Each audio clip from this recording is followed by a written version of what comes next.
स्वागत दोस्तों आप सभी लोगों का अपने इस प्यारे चैनल पर। और इस समय हमारे सभी छात्र छात्राएं जो बिल्कुल आरआरबी ग्रुप डी के आर पार की सीरीज में लगे हुए हैं, उनके लिए आज बहुत ही नायाब सबसे बेहतर सीरीज लेकर के मैं बिल्कुल हाजिर हुआ हूं, और जिसमें बहुत सारे सवाल हैं। और ये सवाल कहीं ना कहीं आपके एग्ज़ाम को सीधा कवर करने वाले हैं। तो जुड़ जाइए, आ जाइए और कलम और कागज उठा लीजिए और अपने मस्तिष्क को बिल्कुल चैतन्य कर लीजिए। और शुरुआत करते हैं आज की ये पहल। आखिरी समय का अंतिम प्रहार जो रेलवे को बिल्कुल बना दे सुपरस्टार, उस एग्जाम के लिए हमारे सभी छात्र छात्राओं को मैं एक तो अग्रिम बधाई देता हूं जिनका एग्जाम अभी चल रहा है, और जिनका एग्जाम अभी बचा हुआ है उनके लिए सीरीज बहुत ही बेहतर होने वाली है। तो आइए शुरू करते हैं इस श्रृंखला को। और आज इसमें बिल्कुल फटाफट सवाल हम लोग करेंगे। बहुत सारे सवालों को लेकर के हाजिर हुए हैं आपके समक्ष, जिसमें हम लोग लगातार क्रमवार सवाल पर बात करने वाले हैं। जैसा कि आप देख चुके हैं, इस पर आज हम लोग कौन सा सेशन लेकर के हाजिर हुए हैं, ज्योग्राफी का। तो ज्योग्राफी के सेशन पर आज पूरी चर्चा होगी। आइए शुरुआत करते हैं। पहला सवाल ही आपके लिए है। देखो, अंतिम प्रहार सबसे धमाकेदार ये सीरीज है, और इसमें पहला सवाल है सबसे बेसिक सवाल। मेरे साथी, इस एग्जाम का यही खेल है, हर एग्जाम का यही खेल है। बेसिक जिसका बेहतर है उसका सब बेहतर है, और जिसका बेसिक कमजोर है वो मानता है कि बिल्कुल समझ लो कि फिर उसका बहुत ज्यादा उस तैयारी पर, उस एग्जाम के दृष्टिकोण पर उसकी कमियां बहुत ज्यादा है। इसलिए बेसिक को सबसे बेहतर रखो। सवाल आपके सामने है, निम्नलिखित में से किन राज्यों की सीमा बांग्लादेश के साथ नहीं लगती है? ऑप्शन है पश्चिम बंगाल, मेघालय, मिजोरम और बिहार। उम्मीद है कि आपका आंसर बिल्कुल फटाक आ चुका होगा और आपने कमेंट भी कर दिया होगा कि सही ऑप्शन क्या हो जाएगा। भाई, किसकी सीमा नहीं लगती है बांग्लादेश से? तो बिहार की सीमा नहीं लगती है। लेकिन अब इसको हम कैसे समझेंगे? तो इसके लिए हम मानचित्र को देखें। ये मैपिंग का सवाल है, ये देख रहे होंगे आप, स्लाइड बिल्कुल सामने आपको दिख रहा होगा मेरे साथी। ये है बांग्लादेश, ये है बांग्लादेश। और बांग्लादेश जो सीमा बना रहा है, इससे कौन कौन से राज्य? तो ये पश्चिम बंगाल, अगर आप देख पा रहे होंगे ध्यान से, तो ये है पश्चिम बंगाल। पश्चिम बंगाल इससे सीमा बना रहा है, एक राज्य हो गया। मेघालय भी इससे सीमा बना रहा है, असम भी सीमा बनाता है, स्पर्श करता है। फिर त्रिपुरा हो गया और मिजोरम, ये 5 राज्य। यानी बिहार इससे सीमा साझा नहीं करता है, किससे? बांग्लादेश से। और हम लोग आगे सवाल करने वाले हैं इस पर कि भारत से सर्वाधिक सीमा बनाने वाला देश कौन है? बांग्लादेश, और जिसकी सीमा लगभग 4096.6 किलोमीटर की सीमा बनाता है। तो भारत से सर्वाधिक सीमा यही स्पर्श करता है। भारत से सर्वाधिक सीमा बनाने वाला पड़ोसी देश हमारा कौन सा है? बांग्लादेश। और बांग्लादेश सीमा विभाजक की अगर हम लोग बात करते हैं, तो बांग्लादेश सीमा विभाजक किस तरह से किया जाता है बांग्लादेश को भारत से सीमा विभाजक के रूप में? तो उसे हम लोग कहते हैं शून्य रेखा। शून्य रेखा। और ये शून्य रेखा जो है, ये खास तौर पे कहां? भारत के त्रिपुरा राज्य और बांग्लादेश। तो इसे तो हम लोग कहेंगे कि बांग्लादेश, ये शून्य रेखा जो है, ये बांग्लादेश और भारत के मध्य विभाजन का काम करती है। ये तो बिल्कुल हम लोग सतही स्तर पे बात कर रहे हैं, लेकिन अगर बिल्कुल वास्तविकता की बात करेंगे तो भारत के किस राज्य की? त्रिपुरा राज्य को विभाजन का काम करता है। हर एक बेसिक पॉइंट पर सवाल है, इसलिए ज़्यादा एक्सप्लेन मैं इसलिए नहीं कर रहा हूं कि हर एक पॉइंट पर आपके सवाल लेकर के आया हूं, तो इसलिए आपके हर एक सवाल स्पष्ट होने वाले हैं। बहुत व्याख्या की ज़रूरत यहां पर आपको नहीं पड़ेगी, ऐसा मैं उम्मीद करता हूं, और भरोसा भी अभी आपको हो जाएगा अगर आप सीरीज में बने रहे तो। अगला सवाल आपके सामने है कि भारत चीन के साथ कितने किलोमीटर की सीमा साझा करता है? ऑप्शन बिल्कुल आपके सामने है। 3488 किलोमीटर, 3284 किलोमीटर, 3120, 3685। बिल्कुल राइट आंसर आप भेज भी दिए होंगे। 3488 किलोमीटर की सीमा साझा करता है चीन। और आप जानते हैं कि चीन और भारत के मध्य विभाजक का काम कौन सी रेखा करती है? मैक-मोहन रेखा। मैक-मोहन रेखा। तो मैक-मोहन रेखा जो है सीमा विभाजक है, और ये सीमा विभाजक है किसके बीच? भारत और चीन के मध्य। ये तो हम लोग बिल्कुल सतही जानकारी रख सकते हैं, लेकिन हम कहेंगे भारत में भी खास तौर पे किस राज्य को पर ये सीमा रेखा निर्धारित की गई है, तो अरुणाचल प्रदेश पर इसका ज़्यादा विस्तार और निर्धारण किया गया है। ठीक है, बाकी कौन कौन से राज्य हैं तो अभी इन पर भी सवाल आपके लिए मैं बिल्कुल लेकर हाजिर हुआ हूँ। अगला सवाल यही है कि निम्नलिखित में से कितने ऐसे राज्य हैं जिनकी सीमा चीन के साथ लगती है। ऑप्शन आपके सामने है 5, 6, 7 और 4। तो बिल्कुल सही आंसर हो जाएगा 5 राज्य। ये 5 राज्य कौन है, इनको हम लोग अगर मैप में ही देखें तो बिल्कुल स्पष्ट होगा। यहां पर आइए मैप पे हम लोग इस बात को देखते हैं कि यही 5 राज्य हैं जो सीमा बना रहे हैं चीन से। और चीन से सीमा बनाने वाले भारत के 5 राज्यों में आप बिल्कुल ध्यान से देखिएगा तो प्यारे साथी देख रहे हैं कि लद्दाख ये है आपका तिब्बत। तिब्बत पर आधिपत्य किसका है, चीन का ही। लद्दाख भी सीमा बना रहा है किससे, चीन से। हिमाचल प्रदेश हो गया, उत्तराखंड हो गया, फिर नेपाल है, ये सिक्किम का थोड़ा सा भाग है, और फिर है अरुणाचल प्रदेश। तो ये 5 हो गए। ये 5 के पांचों राज्य जो है वो किससे सीमा बना रहे हैं, चीन से। तो चीन से अगर क्रम से हम लोग बात करते हैं तो हो गया आपका लद्दाख, लद्दाख। लद्दाख से नीचे अगर बढ़ेंगे तो मानचित्र ध्यान से देखिए, एचपी यानी हिमाचल प्रदेश, उसके नीचे यू की यानी उत्तराखंड, और फिर उससे आगे बढ़ेंगे तो आपका सिक्किम है, सिक्किम, और सिक्किम से आगे बढ़ेंगे तो अरुणाचल प्रदेश, अरुणाचल प्रदेश। ये 5 राज्य जो हैं वो सीमा बना रहे हैं किस देश से, चीन से सीमा बनाते हैं। अगले सवाल पर बढ़ते हैं। सवाल बहुत ही बेसिक है, और इतना बेसिक है कि ये सवाल आप संभाल ना पाइए, इतना ज्यादा बेसिक है। इसलिए इस पर खूब बेहतर आप स्थिति अपनी बनाइए कि गलत ना होने पाए। बेसिक सवाल सबसे ही सुपर इंपॉर्टेंट होते हैं। ठीक, तो इसे आपने देख लिया होगा, और ये पूरे के पूरे मैप पे हैं भाई मेरे। 65% सवाल जो आते हैं वो मैपिंग से ही आते हैं। अगले प्रश्न की तरफ बढ़ते हैं। तो अगला प्रश्न है आपका,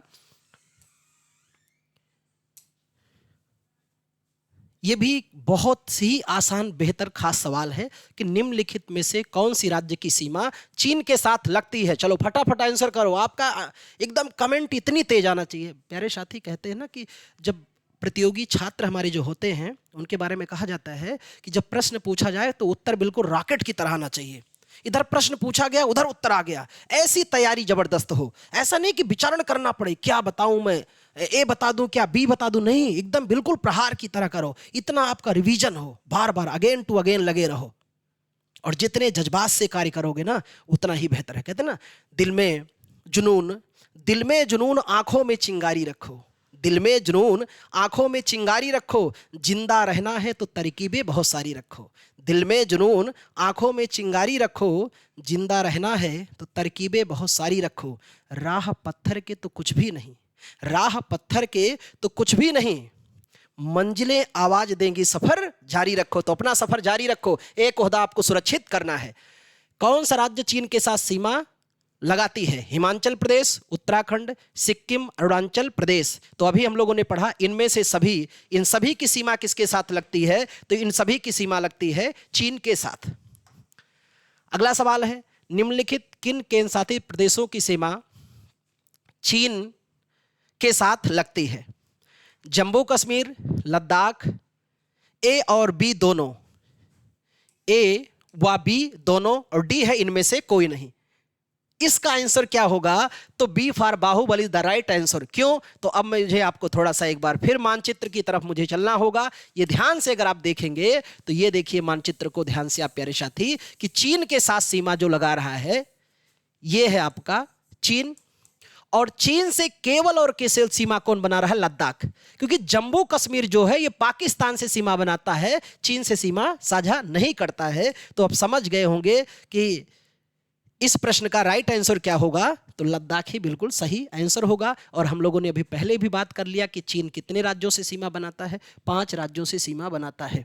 और ये कुल इसकी लंबाई भारत की सीमा बनाने में 3488 किलोमीटर की सीमा साझा करता है, और मैक-मोहन विभाजक रेखा के रूप में कार्य करती है। अगले सवाल पे बढ़ते हैं। अगला सवाल है कि भारत का पाकिस्तान के साथ कितने किलोमीटर का सीमा स्पर्श है। ऑप्शन आपके सामने है, 1751, 3,323, 1,834, 2,222, 2,622। तो बिल्कुल राइट आंसर हो जाएगा 3,323 किलोमीटर पाकिस्तान सीमा साझा करती है। और ये भारत के कितने राज्यों से सीमा साझा करती है, ये अहम सवाल हो जाता है। ये भी 5 राज्यों से सीमा साझा करती है। और हम लोग पढ़ते हैं भारत का जो सीमा विभाजक, भारत पाकिस्तान के मध्य सीमा विभाजक है, उस सीमा विभाजक 2 संदर्भों में ध्यान रखते हैं। एक तो हम लोग जानते हैं रेड क्लिफ रेखा, रेड क्लिफ लाइन या रेड क्लिफ रेखा, जो भारत और पाकिस्तान के मध्य, पाकिस्तान और भारत के मध्य सीमा विभाजक का कार्य करती है।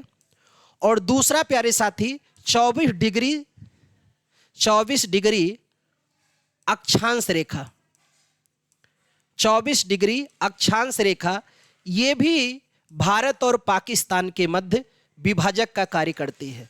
भारत और पाकिस्तान के मध्य विभाजक का कार्य करती है। तो दोनों सीमा रेखा को ध्यान में रखना, ये रेखाएं भारत और पाकिस्तान के मध्य विभाजन का कार्य करती हैं। अगला सवाल है, ऐसे कितने राज्य हैं जिनकी सीमा पाकिस्तान के साथ लगती है? 4, 3, 2, 2। अब नजदीकी ऑप्शन आपको सेलेक्ट करना है। ऐसे कितने राज्य हैं, ध्यान में रखना, यहां थोड़ा सा गेम चेंज है। कितने राज्य हैं जिनके साथ पाकिस्तान की सीमा साझा होती है? तो ऐसे हमारे कुल कितने राज्य हैं? 3। अब कैसे? तो ध्यान से आइए, दिखाते हैं आपको। घबराना बिल्कुल नहीं है, धैर्य बना के रखना है। ये ध्यान से देखो, केवल किसकी बात की गई है? राज्य की। अगर मैं राज्य के संदर्भ में आपको प्यारे साथी बात बताऊं तो देखो, जम्मू कश्मीर और ये आपका लद्दाख कैसा है? यूटी। जम्मू कश्मीर और लद्दाख, ये दोनों के दोनों अब क्या हो चुके हैं? यूटी यानी यूनियन टेरिटरी। और इनका पुनर्गठन किया गया कब? 31 अक्टूबर 2019 को। तो ये राज्य तो नहीं, हम अभी क्या कहेंगे? संघ शासित प्रदेश हैं। अब इसके अलावा बचा कौन? तो एक पंजाब राज्य है जो पाकिस्तान से सीमा साझा कर रहा है, फिर है राजस्थान, और फिर है आपका गांधीनगर। इसमें सबसे ज्यादा सीमा साझा करने वाला अगर कहा जाए कौन सा राज्य है, तो सबसे ज्यादा सीमा साझा कौन करता है? राजस्थान। पाकिस्तान से सर्वाधिक सीमा। तो 3 राज्य मैं लिख रहा हूं जो सीमा साझा कर रहे हैं। जिन 3 राज्यों में आपका एक हो गया पंजाब, दूसरा है प्यारे साथी राजस्थान जो पाकिस्तान से सीमा साझा कर रहा है, और तीसरा है गुजरात। गुजरात राज्य बोले तो 3, कुल अगर बोला जाए और ऑप्शन के अकॉर्डिंग बोला जाए तो 5 राज्य लगा सकते हैं, लेकिन हम कहेंगे 3 राज्य हैं, 3 राज्य हैं और 2 केंद्र शासित प्रदेश हैं। 2 यूटी हैं जो पाकिस्तान के साथ सीमा साझा करते हैं। और भारत से सीमा साझा करने वाला ये तीसरा बड़ा देश है। पहला बांग्लादेश, दूसरा चीन और तीसरा है पाकिस्तान, अपना छोटा भाई। अगले सवाल पे बढ़ते हैं। अगला प्रश्न रहा आपका, नेक्स्ट सवाल पे आते हैं। ये देखो, सवाल बिल्कुल वैसा ही बेहद खास, सबसे आसान और बेहतर सवाल है। कौन कौन से राज्य जिनकी सीमा पाकिस्तान के साथ लगती है? पंजाब, राजस्थान, गुजरात, उपर्युक्त सभी। अभी हम लोगों ने प्यारे साथी बात किया, उपर्युक्त सभी की सीमा किसके साथ लगती है? तो पाकिस्तान के साथ सीमा साझा करते हैं। अगले सवाल पे आते हैं। कौन से वर्तमान में केंद्र शासित प्रदेश हैं जिनकी सीमा पाकिस्तान के साथ लगती है? देखो, एक ही आंसर एक है, प्रश्न कई हैं। अगर इस बात को आप समझ गए तो आप जीएस समझ गए। जीएस का खेल ही यही है कि सवाल, प्रश्न कई तरीके से, 10 तरीके से पूछे जाएंगे पर उत्तर एक ही होगा। यही है जीएस की मर्यादा, यही है जीएस का खेल और यही है जीएस का महासंग्राम। इसको आपको ध्यान में रखना होगा। तो ऑप्शन है जम्मू कश्मीर, दिल्ली, लद्दाख और अंडमान निकोबार। तो भाई पाकिस्तान से बात कर रहा है जम्मू कश्मीर। अभी चीन से बात किया था तो लद्दाख की बात किए थे, क्योंकि अब पाकिस्तान की बात है तो पाकिस्तान से सीमा साझा कर रहा है आपका थोड़ा सा भूभाग, कौन सा? लद्दाख का। और फिर जम्मू एंड कश्मीर, वहां से नीचे आते हैं तो फिर बात करते हैं पंजाब, और पंजाब से नीचे आते हैं प्यारे साथी तो बात करते हैं राजस्थान, और फिर बात करते हैं किसकी? गुजरात की। इनमें सर्वाधिक सीमा पाकिस्तान से कौन राज्य लगाता है? तो सर्वाधिक सीमा लगती है राजस्थान की, सबसे ज्यादा सीमा साझा यही करता है राजस्थान राज्य। अगला सवाल है, भारत का नेपाल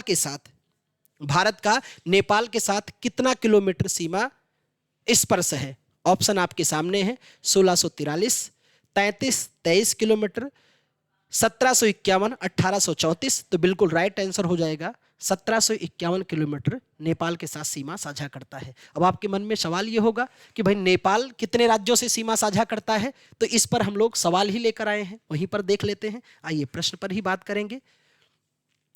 देखो सामने सवाल ही है, ऐसे कितने राज्य हैं जिनकी सीमा नेपाल के साथ लगती है? ऑप्शन है 4, 5, 6, 7। उम्मीद है आपने कमेंट भी कर दिया होगा और सही कमेंट कर दिया होगा। तो बिल्कुल आ जाइए, आपके कमेंट के अनुसार हम लोग 5 राज्य की बात करते हैं। और अब यहां पर अगर बात कर लें कि नेपाल के साथ सीमा साझा करने वाले राज्य की बात, तो भाई सबसे पहले हम लोग जो बात करेंगे नेपाल के साथ सीमा साझा करने वाले, तो आइए एक बार मैं मानचित्र दिखा दूं और फिर मैं पुनः इसको आपको दिखा ही रहा हूं। मानचित्र से आपकी जानकारी बिल्कुल स्पष्ट हो जाएगी।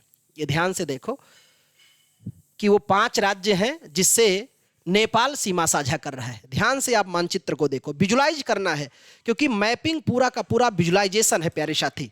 यहां पर किसी प्रकार का कोई ट्रिक नहीं, कोई ऐसा विशेष फार्मूला नहीं। ये नेपाल है, आप देख रहे होंगे। उत्तराखंड, अपना प्यारा खूबसूरत उत्तर प्रदेश, खूबसूरत अपना खूब प्यारा खूबसूरत बिहार, अपना खूबसूरत प्यारा पश्चिम बंगाल और सिक्किम। तो नेपाल से सीमा साझा करने वाले, अब उसी सवाल पे ही आ जाए।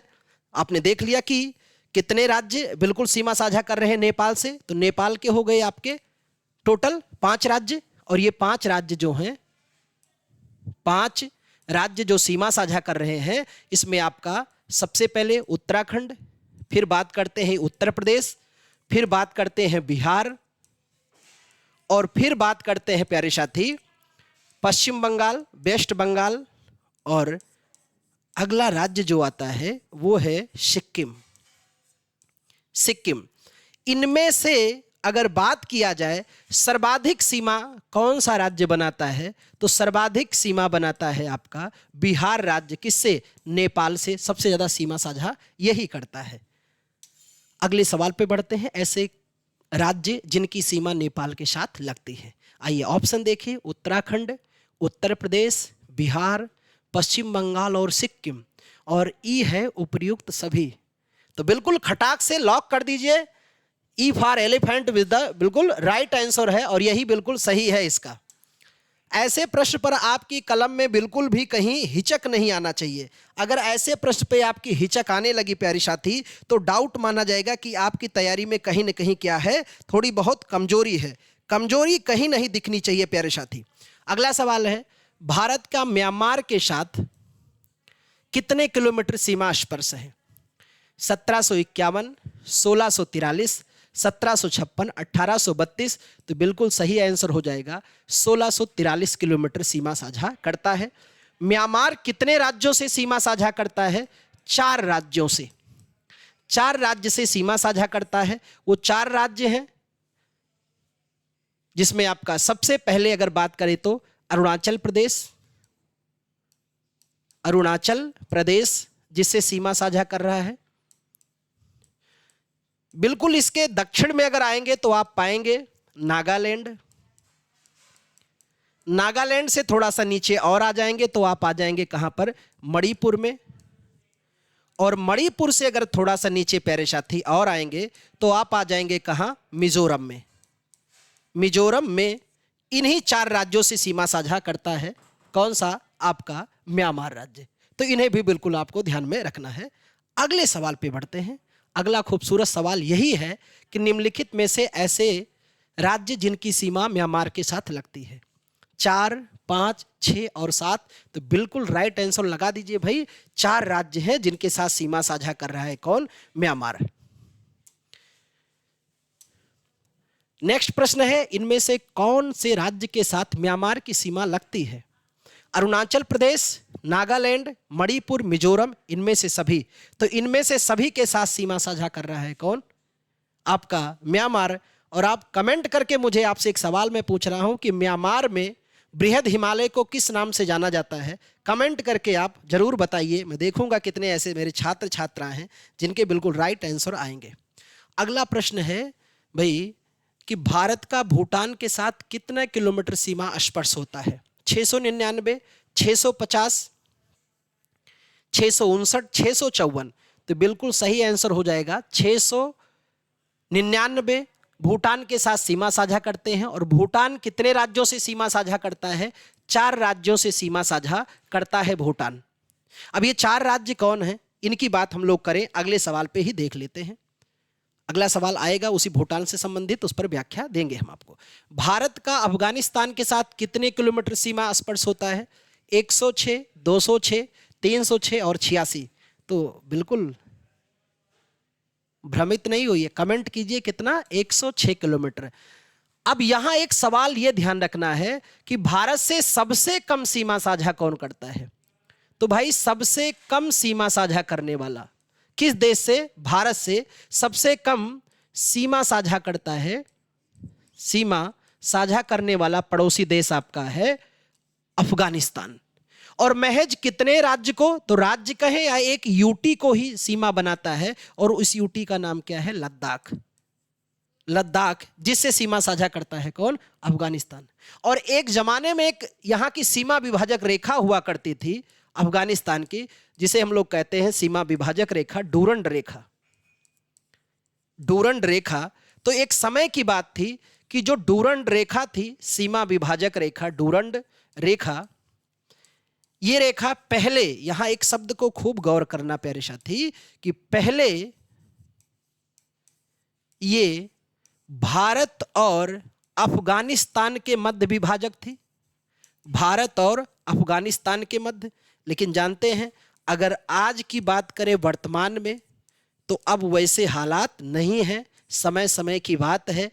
आज वर्तमान में ये जो है अफगानिस्तान और पाकिस्तान के मध्य सीमा विभाजक का कार्य करती है डूरंड रेखा। अगला सवाल खूबसूरत है, आपका इंतजार कर रहा है कि आप सही आंसर खटाक से कमेंट करो। बांग्लादेश के साथ भारत के कितने राज्य सीमा स्पर्श करता है? ऑप्शन आपके सामने है, खटाक से आप भेजो आंसर। 6, 5, 7 और 4। तो बिल्कुल 5 राज्य सीमा साझा करते हैं। और आप जानते हैं सबसे ज्यादा सीमा साझा करने वाला कौन सा राज्य है? वेस्ट बंगाल, बांग्लादेश से। और हमने आपको पहले ही सवाल पे बता दिया, भारत से सर्वाधिक सीमा साझा करने वाला पड़ोसी देश है बांग्लादेश। कमेंट करके बताओ 2 बार कि कितने किलोमीटर सीमा साझा करता है, इससे आपको याद भी हो जाएगा। चीन के साथ भारत के कितने राज्यों का सीमा साझा होता है? कितने राज्यों का स्पर्श होता है? तो प्यारे साथी ऑप्शन है 4, 6, 5 और 7। तो बिल्कुल सही आंसर हो जाएगा 5 राज्य, जिन पर अभी हम लोगों ने चर्चा कर लिया है। म्यांमार के साथ कितने राज्य सीमा साझा करते हैं? ऐसे प्रश्न बिल्कुल अब आपको लग रहा होगा कि गुरुजी ये क्या है, बिल्कुल ये तो हलवा टाइप सवाल ला रहे हो, बिल्कुल रसगुल्ला। हाँ मेरे भाई, यही तो संभालना है। अगर यही नहीं संभाल पाए तो फिर तो स्थिति बदल जाएगी। इसी को रोकना है, इसी को समझना है। क्योंकि अब आप क्या समझ रहे हो, आपसे ऐसा प्रश्न पूछा जाए कि चलो भाई म्यांमार की सबसे छोटी पहाड़ी का नाम बता दो, कहीं साहब ये तो किसी किताब में नहीं मिलता। हाँ बिल्कुल, ऐसे सवाल अगर आपके गलत होंगे तो कोई दर्द नहीं, कोई शिकवा शिकायत नहीं है। पर ऐसे सवाल अगर आपने नहीं रोक पाए, गलत कर दिए, तो मेरे भाई कक्षा 3 और 4 में पढ़ने वाले छात्र छात्रा भी आप पर धत करेंगे कि क्या आपने पढ़ाई की है कि इतने रसगुल्ला टाइप के सवाल भी संभाल नहीं पाए, गिरा दिए। ऑप्शन है 4, 5, 6 और 4। तो अभी हम लोगों ने पढ़ा कि 4 राज्य सीमा साझा करते हैं, किससे? म्यांमार से। अगले सवाल पे आते हैं, पाकिस्तान के साथ, सवाल फिर दोहरान कर रहा है कि पाकिस्तान के साथ भारत के कितने राज्य का सीमा स्पर्श होता है? 4, 3, 2, 5। तो अब इसमें दिया गया विकल्प जो करीबी है उसमें बढ़ेंगे 5, और 5 की हम लोगों ने बात ही किया था कि लद्दाख, अब इसमें यूटी भी शामिल कर लेंगे, जम्मू एंड कश्मीर, फिर बात करेंगे पंजाब, और इसमें सबसे ज्यादा सीमा साझा करने वाले राज्य की बात करेंगे राजस्थान, और फिर प्यारे साथी आपका आ जाता है गुजरात। ये 5 राज्य हैं टोटल में। केवल राज्य कहीं कहीं पूछेगा, उसमें 5 ऑप्शन जब नहीं देगा, तो केवल राज्य जब पूछेगा तो 3 हम लोग बताएंगे। अभी इसके पहले के सवाल पे मैंने उस पर व्याख्या आपकी करके बताइए। भूटान के साथ भारत के कितने राज्य का सीमा स्पर्श होता है? 4, 3, 5 और 6। तो कमेंट करो जल्दी से, कितने राज्य? 4 राज्य। आइए बात करते हैं भूटान की। तो भूटान की अगर बात करें तो भूटान को आप मानचित्र में एक बार जरूर विजुलाइज कीजिए, ताकि भूटान की वास्तविक स्थिति आपको बिल्कुल पता चल सके। तो प्यारे साथी, ये रहा भूटान जिन्हें आप देखने वाले हैं।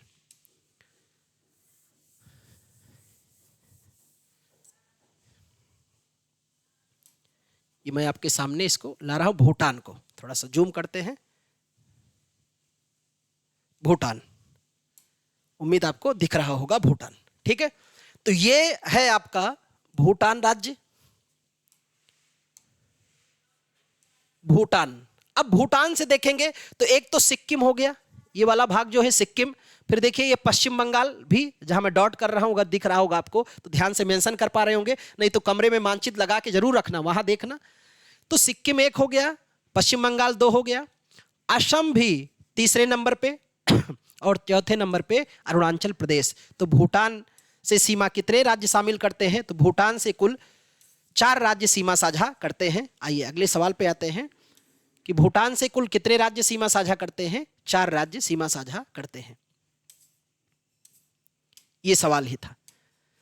वो 4 राज्य में एक क्रम से आप लिखें, एक ही क्रम से लिखिए, चाहे जिधर से आप घड़ी कलम अपनी कलम चलाइए, पर एक क्रम से चलाइए, ताकि मानचित्र का विजुअलाइजेशन आपका होना चाहिए। तो चलिए हम एक क्रम से जाते हैं। सिक्किम, या इधर से घूम के आते हैं अरुणाचल प्रदेश से। अरुणाचल प्रदेश भी सीमा साझा करता है भूटान से। फिर बात करते हैं असम की, और फिर बात करते हैं वेस्ट बंगाल की, और एक राज्य जिन्हें आप जानते हैं सिक्किम। तो सिक्किम से भी सीमा साझा करता है भूटान। अगला प्रश्न है, कितने ऐसे राज्य हैं जिनकी सीमा भूटान के साथ लगती है? 4, 5, 6, 7। अभी हम लोगों ने बात की 4 राज्य। बिल्कुल फटाफट सीरीज है, और इसमें हम लोग को ताबड़तोड़ यही देखना है, बेसिक गलत ना होने पाए। बेसिक की अगर बचत हमने कर लिया तो समझो हम युद्ध को जीत गए, युद्ध कोई रोक नहीं पाएगा। निम्नलिखित में से कौन कौन से राज्यों की सीमा भूटान के साथ लगती है? सिक्किम, पश्चिम बंगाल, असम, अरुणाचल प्रदेश, उपर्युक्त सभी। तो अभी हम लोगों ने बात किया, उपर्युक्त सभी की सीमा भूटान के साथ साझा होती है। भारत का प्रादेशिक जल सीमा की लंबाई कितनी है? 24 समुद्री मील, 12 समुद्री मील, 25 समुद्री मील, 22 समुद्री मील। प्यारे साथी, यह है आपका 12 समुद्री मील। तो भारत की अगर प्रादेशिक सीमा की हम लोग बात करते हैं, तो ये जलीय विभाजक स्थिति में कुछ ऐसे अगर आप समझो, तो ये बिल्कुल हमारे राज्यों की स्थिति के अनुसार ये विभाजक रेखाएं बनाई जाती हैं, जिसमें से 12 समुद्री मील, तट से लेकर 12 समुद्री मील को हम लोग क्या कहते हैं? प्रादेशिक सीमा के नाम से जाना जाता है। 24 समुद्री मील को क्या कहते हैं?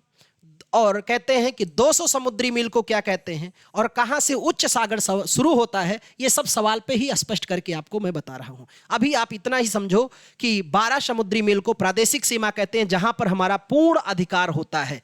इस जलीय भाग में पूर्ण हमारा अधिकार होगा। प्रादेशिक सीमा में उस देश का पूर्ण अधिकार होता है। और 1 समुद्री मील बराबर 1.8 किलोमीटर के लगभग में माना जाता है। तो आप इसको गुणा भाग करके निकाल सकते हैं कि कितना किलोमीटर हो सकता है। अगला सवाल यही है, भारत का संलग्न क्षेत्र मंडल है 24 समुद्री मील, 12 समुद्री मील, 15 समुद्री मील, और फिर है आपका 21 समुद्री मील। तो राइट आंसर हो जाएगा 24 समुद्री मील, जो अभी मैंने आपको मानचित्र से एक छोटा सा बिल्कुल स्वरूप बताया, ऐसे समझ लो आप। तो ये वाली स्थिति जो है 12 समुद्री मील, इसके पार की अगर बात करेंगे आप, तो ये क्षेत्र हो जाएगा आपका 24 समुद्री मील, और ये हो जाएगा तट से बात होगी 200 समुद्री मील। फिर तट से बात करें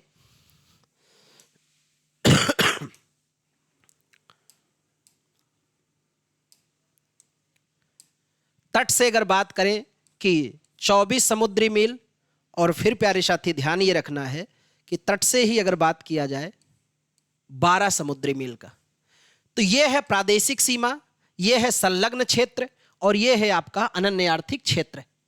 और इसके बाद के भूभाग पर तो ये संलग्न क्षेत्र जो है, यहां पर हम क्या करते हैं, टैक्स तक वसूलने का अधिकार है। यहां तक भी हमारा अधिकार है, यहां तक कि हम बिल्कुल जांच सघनता हर चीज कर सकते हैं और टैक्स भी वसूल सकते हैं। सीमा शुल्क तक वसूलने का अधिकार हमारा आता है संलग्न क्षेत्र। लेकिन इसके बाद का जो क्षेत्र है, वहां हम किस किस कार्य को कर सकते हैं। अगला सवाल यही है, भारत का अनन्य आर्थिक क्षेत्र मंडल का विस्तार है।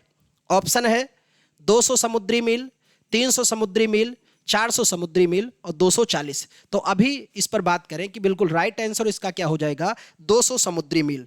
तो प्यारे साथी, अभी मैंने बताया कि 200 समुद्री मील जो होता है, इसे हम लोग कहते हैं अनन्य आर्थिक क्षेत्र, है ना। EEZ के नाम से जाना जाता है, ठीक है। EEZ के नाम से जानते हैं, एक्सक्लूसिव इकोनॉमिक जोन के नाम से जाना जाता है। और यहां इस क्षेत्र में हम क्या क्या कर सकते हैं, तो अनुसंधान के कार्य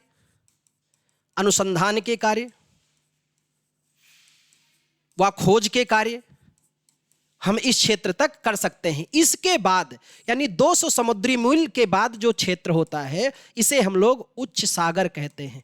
इसे क्या कहा जाता है, उच्च सागर। तो प्यारे साथी, ये बिल्कुल आप समझ गए होंगे कि उच्च सागर का क्षेत्र कहां से माना जाता है, 200 समुद्री मील के बाद के क्षेत्र को हम लोग उच्च सागर का क्षेत्र मानते हैं। अगले सवाल पे आते हैं। तो अगला प्रश्न है, क्षेत्रफल के आधार पे भारत विश्व का किस स्थान पे है, पहला, पांचवा, छठा और नौवां। तो हम लोग बिल्कुल जानते हैं कि क्षेत्रफल की दृष्टि में हम किस स्थान पे हैं, 7वें। क्षेत्रफल की दृष्टि से सबसे पहले स्थान पे जो आता है आपका, वो हो जाता है आपका रूस, फिर है आपका कनाडा, फिर है प्यारे साथी USA, फिर है चीन और ऑस्ट्रेलिया,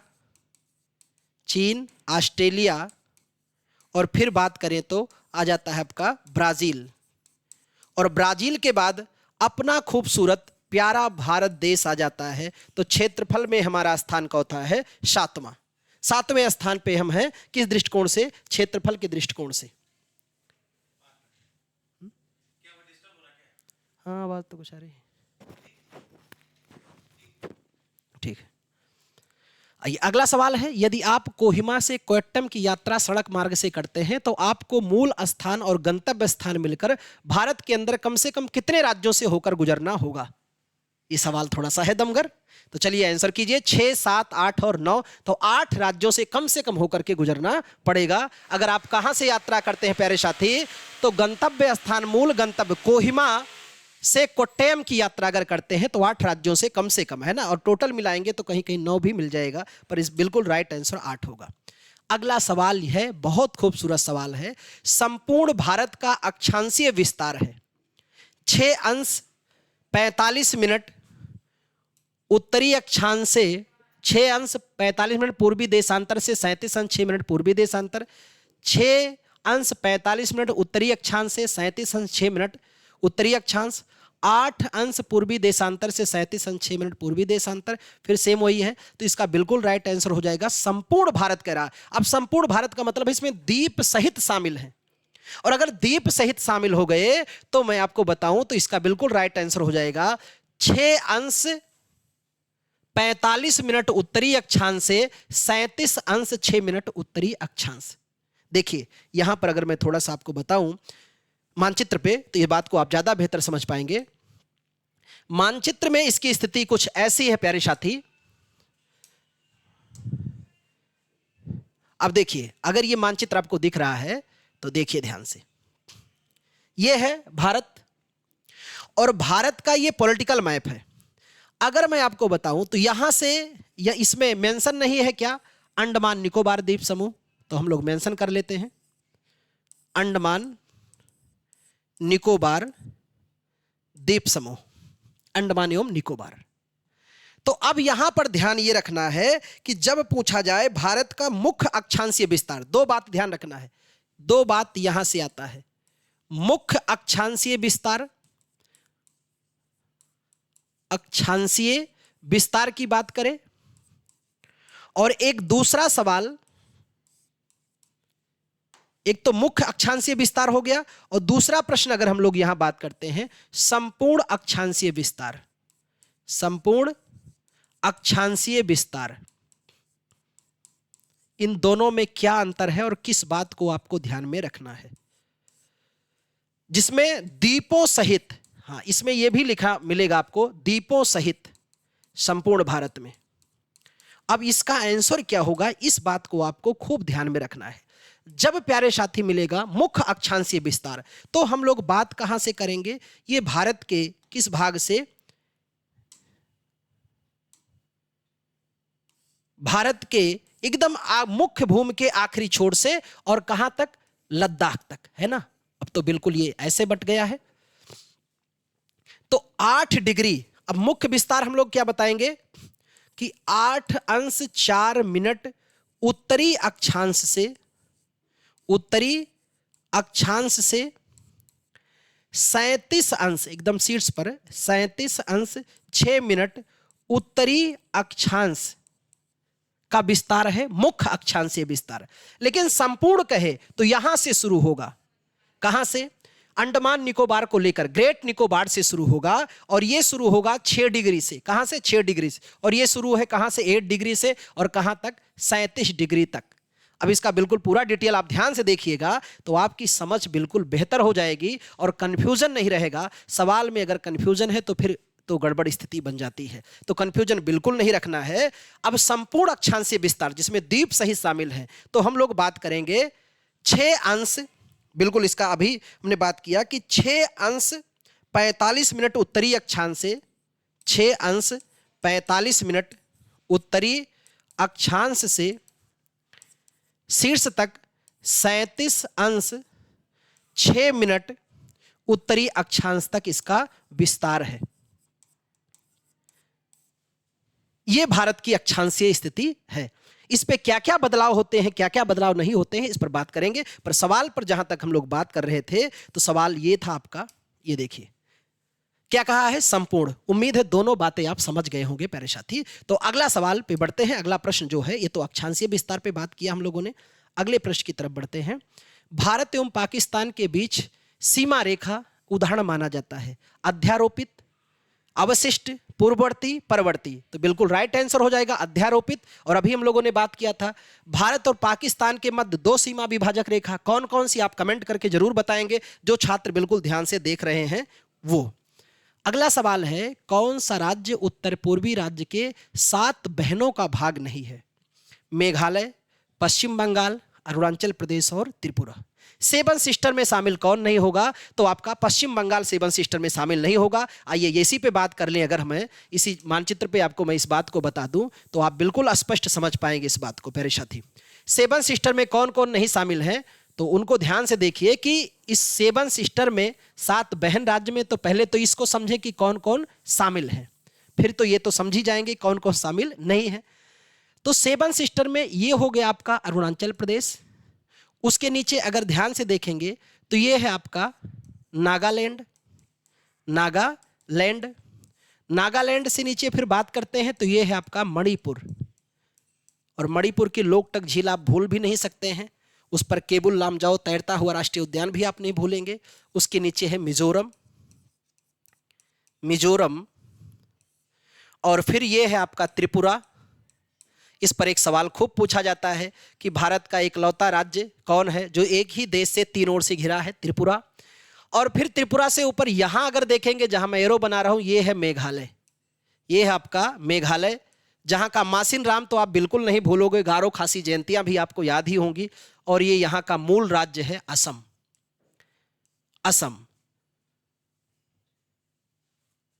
और कितने हो गए, अरुणाचल प्रदेश, नागालैंड, मणिपुर, मिजोरम, त्रिपुरा, मेघालय, असम। 2 2 4 2 6 7। ये इन्हीं को हम लोग क्या कहते हैं, 7 बहन राज्य या 7 सिस्टर कहते हैं। कई बार ऑप्शन में आ जाता है सिक्किम भी, तो सिक्किम भी इसमें शामिल नहीं है, 7 सिस्टर में सिक्किम भी शामिल नहीं है। लेकिन एक बात ध्यान रखना, इन 7 बहन राज्यों में मूल राज्य कौन है, तो मूल राज्य आपका असम ही है। मूल राज्य क्या है, असम है, बाकी पुनर्गठित राज्य हैं। तो आइए अगले सवाल पे बढ़ते हैं। प्रश्न आपका इंतजार कर रहा है और सबसे आसान और खूबसूरत सवाल है, ये आंसर आपने जान लिया। अगला सवाल है राष्ट्रीय, यहां मिस्टेक है, राजधानी यहां पर क्या होगा, राष्ट्रीय राजधानी, जिन्हें आप एनसीआर कहते हैं, NCR, national capital region. NCR में कौन सा भाग सम्मिलित नहीं है? हरियाणा का भाग, पंजाब का भाग, राजस्थान और उत्तर प्रदेश। तो प्यारे साथी, इसमें पंजाब का भाग शामिल नहीं है। एनसीआर क्या होता है, एनसीआर में किसे शामिल करते हैं, एनसीआर की शर्तें क्या है, ये सब हम लोग थ्योरी क्लास में बिल्कुल डिटेल से चर्चा करेंगे। अगला सवाल, बड़ा सा सवाल दिखा, काफी है नहीं, बिल्कुल जितना बड़ा सवाल होता है आंसर बिल्कुल उतना आसान होता है। निम्नलिखित में से कौन से भारत के बारे में सही है? सही उत्तर के चयन हेतु अधोलिखित कूट का प्रयोग कीजिए। पहला है कि भारत विश्व का 5वां बड़ा देश है, क्या सही है? तो आप कहेंगे बिल्कुल नहीं, तो 7वां है। दूसरा है स्थल मंडल के कुल क्षेत्र का 2.4% भाग अधिकृत किए हुए हैं, क्या ये सही है? बिल्कुल सही है। समूचा भारत उष्णकटिबंधीय क्षेत्र में है, बिल्कुल नहीं। 82 अंश 30 मिनट पूर्वी देशांतर का उपयोग भारतीय मानक समय निर्धारित करने के लिए किया जाता है, क्या सही है? बिल्कुल सही है। तो दिए गए कूट में 2 और 4 कहां है भाई? तो डी फॉर दिल मांगे मोर इज द राइट आंसर हो जाएगा। ठीक है, आगे इन पर हम लोग चर्चा करेंगे। अगला सवाल है, संपूर्ण भारत का क्षेत्रफल संसार के क्षेत्रफल का 2.4% है, परंतु इसकी संपूर्ण मानव जाति का 16% जनसंख्या है, संपूर्ण मानव जाति का 17% है, संपूर्ण मानव जाति का 18%, संपूर्ण मानव जाति का 28%। आपका आंसर क्या होगा? आना चाहिए, तो कितना हो जाएगा? संपूर्ण मानव जाति का 17%, 17 दशमलव कुछ पॉइंट है, पर 17 ही मानेंगे हम इसको। भारतवर्ष में लगभग कितने गांव हैं? गाय नहीं है, गांव है। ठीक है, ये मिस्टेक है टाइपिंग। 5 लाख, 6 लाख 30,000, 4 लाख, 3 लाख। तो पुराना आंकड़ा है, अब लगभग हो चुके हैं 2011 की जनगणना के अनुसार तो भारत में 6.41 लाख गांव लगभग हो चुके हैं, बसे और ना बसे दोनों गांवों को मिला करके। ठीक है, इस बात को ध्यान में रखना, ये 2011 का आंकड़ा है। प्रश्न देखो, खूबसूरत है और सवाल कह रहा है कि इसमें कैसा कथन पहचानना है, असत्य। इस बात को भी खूब गौर करना है कि सवाल में बताना क्या है, सवाल में बताना क्या है, सत्य बताना कि सत्य नहीं, तो हम गोला कुछ और भर दिए, बाद में पीछे पड़ोसी ने कहा उसमें गलत बताना था और हमने सही बता दिया, तो लोप हो गया। लोप होने से बचाना है प्यारे साथी। ये जीएस है, आया तो आया, नहीं तो फिर 3 घंटे बाल खुजलाते रहो, कुछ होने वाला नहीं है। ये मैथ नहीं, रीजनिंग नहीं कि हाँ थोड़ा सा गुणा भाग पे ध्यान दोगे फिर मौका मिलेगा। इधर कलम चली तो फिर रास्ते निकल गए, है ना, भटक जाओगे, इसलिए ध्यान से समझना बाबू। प्रश्न को 2-3 बार पढ़ना है। भारत विश्व की 7वां बड़ा देश है। दूसरा है, बिल्कुल सही बात है ये। भारत जनसंख्या की दृष्टि से विश्व का दूसरा है, तो पहला कह सकते हैं, लेकिन ये भी सही है। इसको भूमि विस्तार लगभग 15,200 किलोमीटर है। पुराना आंकड़ा है, नया आंकड़ा दूसरा आ चुका है, लेकिन फिर भी ये भी चलो सही है। सर्वप्रथम सूर्योदय मिजोरम में होता है, यही गलत है, क्योंकि सर्वप्रथम सूर्योदय कहां होता है? अरुणाचल प्रदेश में। अरुणाचल प्रदेश में सबसे पहले सूर्योदय होता है, और सूर्योदय जो होता है वो 90 डिग्री पूर्वी देशांतर पर, 90 डिग्री पूर्वी देशांतर पर सूर्योदय होता है, और 90 डिग्री पूर्वी देशांतर पर सूर्योदय होता है, 90 डिग्री पूर्वी पश्चिमी देशांतर पर सूर्यास्त होता है। और वैसे आप जब देशांतर पढ़ेंगे तो पढ़ेंगे कुल 360 डिग्री है। देशांतर क्या है, कैसे बनाई जाती है और इसको कैसे हम लोग गणना करते हैं, इस पर भी बात हम लोग करेंगे। इस फटाफट सीरीज में केवल सवाल और आंसर, क्योंकि अंतिम प्रहार शानदार जबरदस्त, लगे रहो, बने रहो, यही श्रृंखला आपकी बेहतर होगी। और उम्मीद कि आप ध्यान से देख के जाओगे, बहुत ही सहजता से, आसानी से गोला भरोगे। घबराना नहीं है, प्रश्न को देखना है, कई बार पढ़ना है और फिर समझ अपना व्यक्त करना है। ये नहीं कि आ गया तुरंत टिक करो, नहीं, ध्यान से देखो, 2 बार पढ़ो, प्रश्न में मिस्टेक ना हो। एक एक सवाल आपकी सफलता के लिए बिल्कुल इंतजार कर रहे हैं आपके, कि आप कितने धैर्य से, कितनी गंभीरता से सवालों को समझते हैं और फिर गोला भरते हैं। तो प्यारे साथी, सवाल है, सिक्किम से गुजरने वाली अक्षांश किस एक राज्य से होकर गुजरता है? ऑप्शन है राजस्थान, पंजाब, हिमाचल प्रदेश, जम्मू कश्मीर। अब आप कहोगे कुछ, अब तो लेबल का गुरुजी आया, अभी तक तो बिल्कुल रसगुल्ला टाइप का था, लो पेड़ा आ गया, इसको संभालो।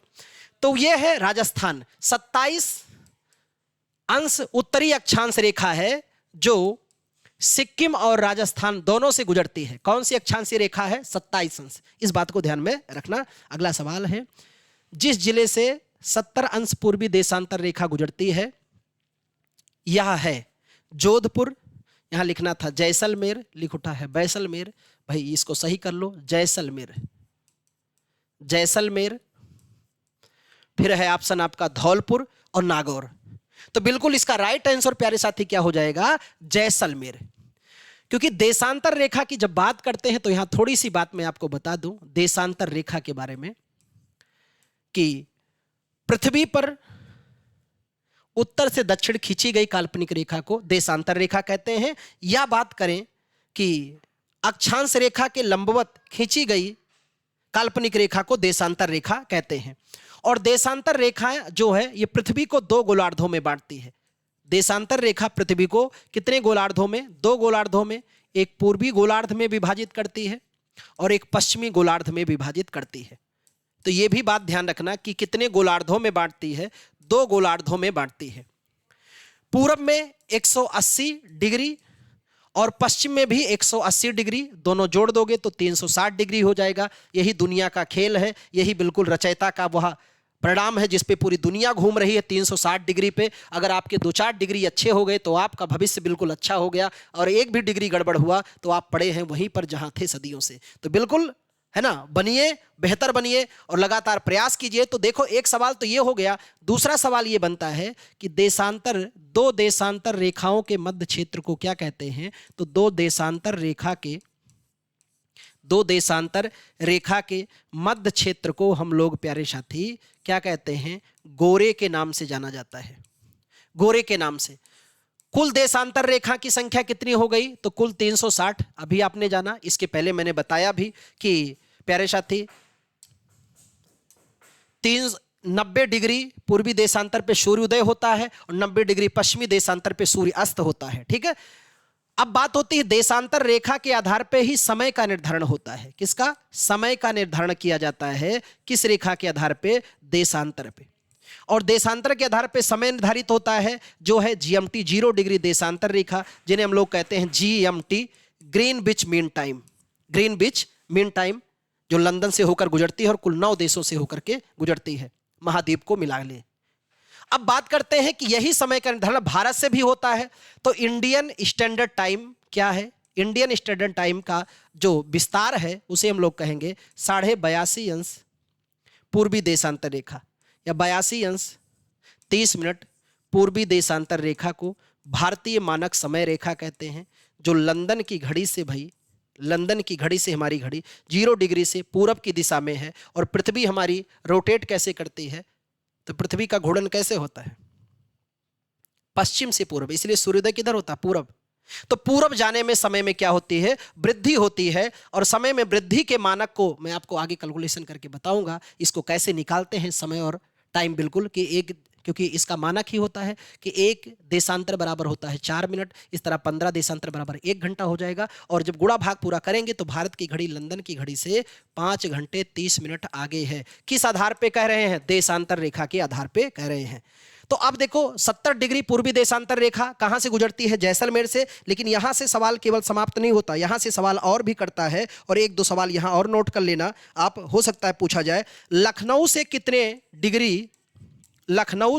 कितने डिग्री पूर्वी देशांतर रेखा गुजरता है? तो लखनऊ से जो गुजरता है प्यारे साथी, यह है 81 अंश पूर्वी देशांतर रेखा लखनऊ से गुजरता है। और एक पॉइंट और भी यहां नोट कर सकते हैं आप कि हैदराबाद से कितनी डिग्री रेखा गुजरता है? तो हैदराबाद से, चार मीनार कहां है? हैदराबाद मूसी नदी के किनारे है। हैदराबाद से गुजरता है प्यारे साथी, ध्यान में रखना, 78 अंश 29 मिनट पूर्वी देशांतर रेखा। ये 2 शहर और भी ध्यान में रखना, किसके? जैसलमेर के अलावा। तो इसे नोट डाउन कर लेना या याद कर लेना, गलत मत करना। अगला सवाल है, कर्क रेखा भारत के किन राज्यों से होकर गुजरती है? दिए गए सही कूट को पहचान करो। तो पहले तो हम लोग यही जान लेते हैं कि राज्य से कुल कितने, 8 राज्य से होकर गुजरती है कर्क रेखा। और फिर हम लोग बात कर लेते हैं कि सबसे ज़्यादा इसकी विस्तार किस राज्य में पड़ता है। कर्क रेखा की सबसे ज़्यादा लंबाई है मध्य प्रदेश में, सबसे कम लंबाई कहाँ है? राजस्थान में। कर्क रेखा की सबसे कम लंबाई कहाँ है? राजस्थान में। और फिर 8 राज्यों में से पूर्वोत्तर के कितने राज्यों से गुजरती है? तो देखो, सवाल उलझाने के लिए अगर आयोग करेगा तो कुछ ऐसा सवाल पूछेगा जरूर। पूर्वोत्तर की कितने राज्यों से गुजरती है? 2। एक तो हो गया आपका त्रिपुरा, और फिर आपका हो गया मिजोरम। त्रिपुरा और मिजोरम से होकर गुजरता है। और कुल कितने राज्यों से? 8 राज्यों से, यानी जिसमें शुरुआत होता है गुजरात, राजस्थान, मध्य प्रदेश, छत्तीसगढ़, झारखंड, पश्चिम बंगाल, त्रिपुरा, मिजोरम, यहां तक जाता है। लेकिन इसमें अब सवाल है कि कहां से दिए गए कूट में सही, क्या गुजरात से गुजरता है? बिल्कुल सही है। छत्तीसगढ़ के? बिल्कुल सही है। उत्तर प्रदेश से नहीं गुजरता, झारखंड से गुजरता है। तो अब कूट पहचानो, 1 2 4, 1 2 4, ये आंसर बिल्कुल राइट हो जाएगा, है ना। पहला आंसर जो हो जाएगा वो बिल्कुल सही हो जाएगा। अगले सवाल पे बढ़ते हैं। अगला प्रश्न ये है, देखो सवाल ही ऐसा ही है, बहुत ही आसान, कि कितने भारतीय राज्य से होकर कर्क रेखा गुजरती है? 6, 8, 7 और 9। तो अभी हम लोगों ने पढ़ा 8 राज्य से होकर। लेकिन अगर सवाल यही आ जाए कि भारत के कितने पड़ोसी देशों से होकर गुजरती है कर्क रेखा, तो भारत के, अगर भारतीय पड़ोसी देश का नाम पूछ ले कि चलो भारत के पड़ोसी देश बताओ, कितने पड़ोसी देशों से होकर गुजरती है, तो 3। आप तुरंत बताना कि 3 से, जिसमें एक आ जाएगा आपका बांग्लादेश से होकर, ये भी भारत का पड़ोसी देश है। फिर किससे? म्यांमार से होकर भी गुजरती है, ये भी भारत का पड़ोसी देश है। और फिर हो जाएगा चीन, यहां से भी। तो भारत के अलावा भारत के 3 पड़ोसी देशों से होकर भी ये गुजरती है। अगला सवाल है, निम्नलिखित में से कर्क रेखा के निकटतम दूरी पर स्थित है? तो कर्क रेखा के सबसे निकटतम दूरी पर जो स्थित है प्यारे साथी, उसमें पहचानना। ऑप्शन है अगरतला, गांधीनगर, जबलपुर, उज्जैन। तो बिल्कुल राइट आंसर क्या हो जाएगा? उज्जैन। वैसे कर्क रेखा पर स्थित राजधानी शहर अगर पूछा जाए तो रांची है। कर्क रेखा पर यहां एक बात को ध्यान रखना, एक तो कर्क रेखा का सिंबल याद रखना, 23.5 डिग्री उत्तरी अक्षांश रेखा, ये भी पूछा जाता है। उत्तरी अक्षांश रेखा जो भारत को उत्तरी और दक्षिणी 2 गोलार्धों में बांटती है, यही अक्षांश रेखा 8 राज्यों से गुजरती है। कर्क रेखा पर स्थित अगर राजधानी की बात किया जाए तो कर्क रेखा पर स्थित राजधानी भी ध्यान रखना, कौन सा हो जाएगा? रांची। और यहां एक बात थोड़ा सा आपकी समझ के लिए बेहतर रूप में अगर मैं बात कर लूं तो इस बात से आपकी जिज्ञासा और जानकारी दोनों बढ़ जाएगी प्यारे साथी। वो बात क्या है कि रांची, इस पे इसकी स्थिति क्या है? तो इसकी स्थिति अगर आपको मैं बताऊं तो स्थिति बेहद खास ये है कि रांची जो स्थित है भाई ना, रांची स्थित है 23 डिग्री 11 मिनट उत्तरी अक्षांश पर। और उज्जैन भी जो स्थित है, इसकी स्थिति भी ऐसे ही है। कितना? तो उज्जैन की स्थिति भी यही सेम है, 23 डिग्री 11 मिनट उत्तरी अक्षांश। अब सवाल ये बनता है कि जब दोनों की सेम है साहब, तो ऑप्शन आने पे क्या लगाएंगे? तो सबसे नियरेस्ट जो इन दोनों में माना जाता है रांची को माना जाता है। उसके बाद फिर किसको मानेंगे? उज्जैन। तो आपको अगर कभी दोनों एक साथ आ जाएं और दोनों में से चयन करना हो तो नंबर 1 किसको कर देंगे आप? रांची को। नंबर 2 पे रख देना उज्जैन को। लेकिन ऐसे ऑप्शनों में ये है। लेकिन अगर यहां से 1 2 और मैं बता दूं, आपका ज्ञान वर्धन और हो जाए कि भाई चलो बता दो गांधीनगर की स्थिति क्या है साहब, तो गांधीनगर की स्थिति ये है। ये भी सवाल खूब पूछा जाता है, गांधीनगर। तो गांधीनगर की अक्षांशीय स्थिति, और एक शहर और बता रहा हूं, कोलकाता की अक्षांशीय स्थिति। क्यों बता रहा हूं? क्योंकि यही वो सवाल हैं जो आयोग में लगातार बनते हैं और पूछे जाते हैं। पूछे जाने के बाद छात्रा के पूछता है साहब इसका आंसर क्या होगा? तो गांधीनगर की भाई मेरी स्थिति क्या है? 23 डिग्री 19 मिनट उत्तरी अक्षांश, सब उत्तरी अक्षांश होगा। और कोलकाता की स्थिति क्या है? तो कोलकाता की स्थिति है 22 डिग्री 30 मिनट उत्तरी अक्षांश। अब इनमें अगर आपको नंबरिंग करना है तो किस पे रखेंगे? तो फिर क्या हो जाएगा? गांधीनगर और कोलकाता। तो इन शहरों को ध्यान से देख लीजिए और नंबरिंग कर लीजिएगा जब आएगा कि इनसे सबसे करीब शहर कर्क रेखा के कौन है। अगला सवाल देखो, वैसा ही सवाल आ गया। निम्न नगरों में कौन कर्क रेखा के निकट है? दिल्ली, कोलकाता, जोधपुर, नागपुर। तो बिल्कुल सही आंसर हो जाएगा कोलकाता। अभी हम लोगों ने बात किया ये कितने अक्षांशीय स्थिति के करीब है। अगला सवाल है, जून माह में निम्न स्थानों में कहां पर दिन की अवधि अधिकतम होगी? तो वैसे तो इस बार रिकॉर्ड की है राजस्थान में, लेकिन दिए गए ऑप्शन में राजस्थान नहीं है। हैदराबाद, चेन्नई, भोपाल, दिल्ली, तो दिल्ली राइट आंसर हो जाएगा। बहुत ही अधिक गर्मी होती है, आप जानते हैं इस समय खूब तप्त धूप होती है। अगला सवाल बेहद खास है, जिसकी व्याख्या अभी हम लोगों ने बात की। अब उम्मीद है कि आप फटाक से आंसर लगाएंगे। आंसर लगाने में 1 मिनट का भी झिझक नहीं करना है। ऑप्शन है जबलपुर, कर्क रेखा के सबसे निकटतम है कौन? जबलपुर, अहमदाबाद, उज्जैन, वाराणसी। तो अभी तो हम लोगों ने बात किया उज्जैन, क्योंकि उज्जैन की स्थिति क्या है? 23 डिग्री 11 मिनट उत्तरी अक्षांश पर स्थित है। और सेम यही स्थिति रांची की भी है। तो रांची की भी स्थिति है ना, क्योंकि कर्क रेखा पर स्थित एकमात्र राजधानी शहर रांची है, इसकी भी अक्षांशीय स्थिति सेम इतना है। कितना? 23 डिग्री 11 मिनट उत्तरी अक्षांश। अब यहां से आपको बिल्कुल ध्यान में रखना है और घबराना नहीं है, क्योंकि ऐसे प्रश्नों का उत्तर अगर आपने गलत कर दिया तो समझो कि फिर बड़ी मुसीबत आपने मोल ले लिया है। चलिए अगले सवाल पे बढ़ते हैं। अगला प्रश्न है, भारत की नदियों में कौन कर्क रेखा को 2 बार पार करती है या काटती है? माही, नर्मदा, चंबल और उपयुक्त में से कोई नहीं। तो हम सभी जानते हैं माही नदी है जो कर्क रेखा को 2 बार, एक बार उद्गम से ऊपर जाती है, एक बार नीचे आती है। तो इस तरह से मध्य से जो गुजरती है वो कर्क रेखा 23.5 डिग्री उत्तरी अक्षांश रेखा गुजरती है। और इसको माही नदी 2 बार काटती है, एक बार उद्गम से जब निकलती है और फिर जब आगे प्रसार करती है अपने समापन के लिए, तो 2 बार इसको काटने वाली भारत की एकमात्र नदी है आपकी माही। बाकी आप जानते हैं डाकुओं की नदी कौन है? चंबल, चंचल नहीं, चंबल। और यही है जो उत्खात भूमि का निर्माण करती है। एक सवाल यह भी बनता है कि उत्खात या बीहड़ भूमि का निर्माण करने वाली नदी कौन है? तो आपकी चंबल, जो डाकुओं का आश्रय स्थली बन चुकी है। अगले सवाल पे आते हैं। अगला प्रश्न है, भारतीय मानक समय रेखा किस नगर से होकर गुजरती है? नागपुर, दिल्ली, पटना और इलाहाबाद। बिल्कुल सही आंसर आपका आ जाएगा इलाहाबाद, क्योंकि इंडियन स्टैंडर्ड टाइम जो है ये भारत के 5 राज्यों से होकर के गुजरता है। और ये 5 राज्य जो होकर जहां से गुजरता है उसमें आपका खूबसूरत उत्तर प्रदेश राज्य, और प्यारा मध्य प्रदेश राज्य, फिर आता है आपका छत्तीसगढ़ राज्य, और खूबसूरत है आपका अगला उड़ीसा, और प्यारे साथी ध्यान में रखना फिर आ जाता है आपका आंध्र प्रदेश।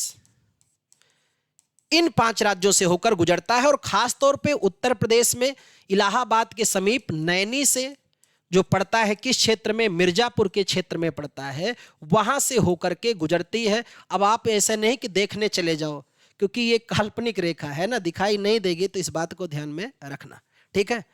और यही है भारतीय मानक समय रेखा हमारी, जो इतने राज्यों से होकर गुजरती है। अगला सवाल है कि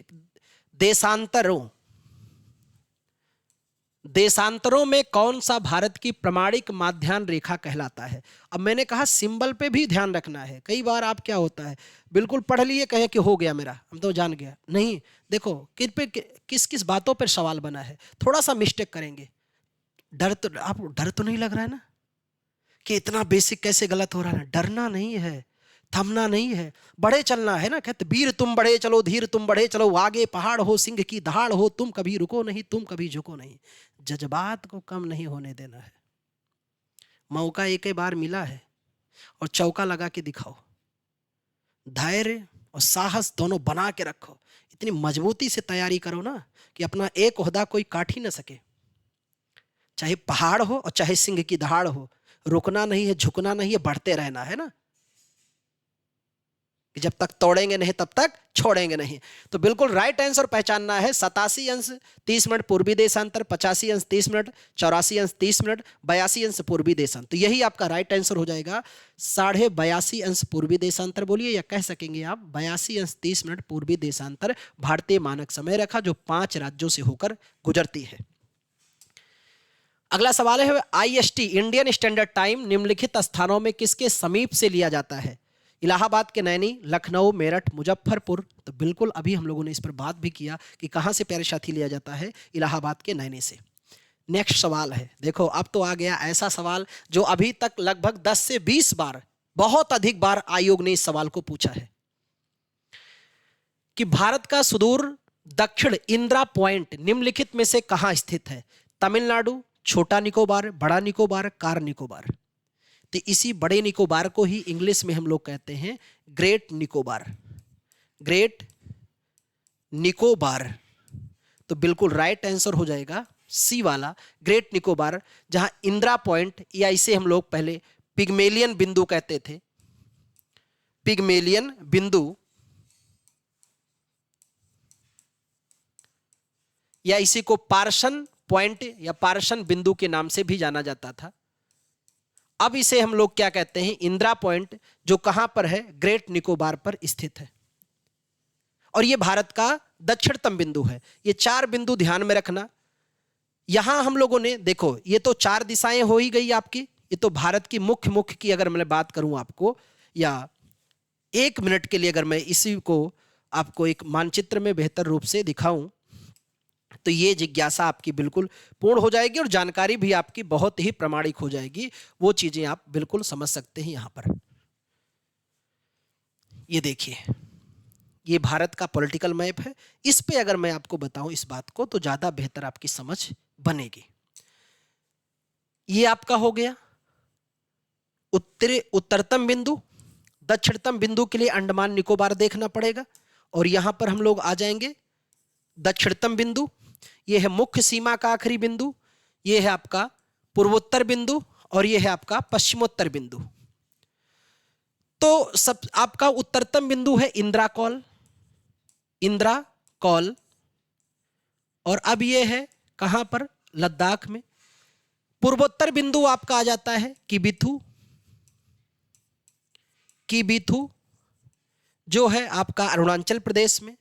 दक्षिणतम बिंदु की बात अभी हम लोगों ने की, इंदिरा पॉइंट, इंदिरा पॉइंट या इंदिरा बिंदु। मुख्य सीमा का आखिरी भूभाग जो है वो है कन्याकुमारी। और प्यारे साथी, इसी को हम लोग कहते हैं केप कमोरिन, केप कमोरिन भी कहा जाता है। और पश्चिमोत्तर बिंदु है आपका गौर माता या गौहर माता, पर कहीं कहीं से सरक्रिक भी लिखा मिलेगा। क्या मिलेगा, सरक्रिक। पर सरक्रिक जो है भारत पाकिस्तान के मध्य विभाजक है। यहीं से पास से गुजरती है 24 डिग्री अक्षांशीय रेखा, जो मैंने शुरू के क्लास में आपको बताया कि यही 24 डिग्री अक्षांशीय रेखा जो है भारत और पाकिस्तान के मध्य विभाजक है। अगला सवाल है, राज्यों का निम्नलिखित में से कौन सा एक युग्म सबसे पूर्वी और सबसे पश्चिमी राज्य को इंगित करता है? ऐसे सवाल का आंसर अगर नहीं आप बता पा रहे हैं तो भाई मैं क्या कहूं कि आपकी तैयारी कितनी जबरदस्त है। उम्मीद कि आपका आंसर बिल्कुल फटाफट आ गया होगा कि इसमें सबसे पूर्वी और पश्चिमी राज्य बताना है। तो क्या असम सबसे पूर्वी राज्य है? नहीं है, तो पहला ऑप्शन ही छोड़ दो। क्या अरुणाचल प्रदेश हो सकता है? संभावना है। अरुणाचल प्रदेश, राजस्थान। दूसरा असम नहीं है, तो फिर इसको छोड़ दो। तो देखो 2 ऑप्शन तो बिल्कुल निकल गए। अब बचे केवल 2, बी और डी। तो अरुणाचल प्रदेश सबसे पूर्वी हो गया, लेकिन राजस्थान सबसे पश्चिमी नहीं है, तो ये भी ऑप्शन हो गया, निकल गया। राइट आंसर हो जाएगा अरुणाचल प्रदेश सबसे पूर्वी है और गुजरात पश्चिमी है। डी फॉर दिमागे मोर इज द राइट आंसर, है ना। छाप बना लो, ध्यान से देखो, मानचित्र देखो। भारत का कुल क्षेत्रफल कितना है? कितना बेहद आसान लल्लन टॉप सवाल है जो बिल्कुल काउंटिंग पे है। अगर एग्जैक्ट डाटा पता है तो गोला परफेक्ट होगा, नहीं पता है तो फिर डिस्टर्ब करेगा।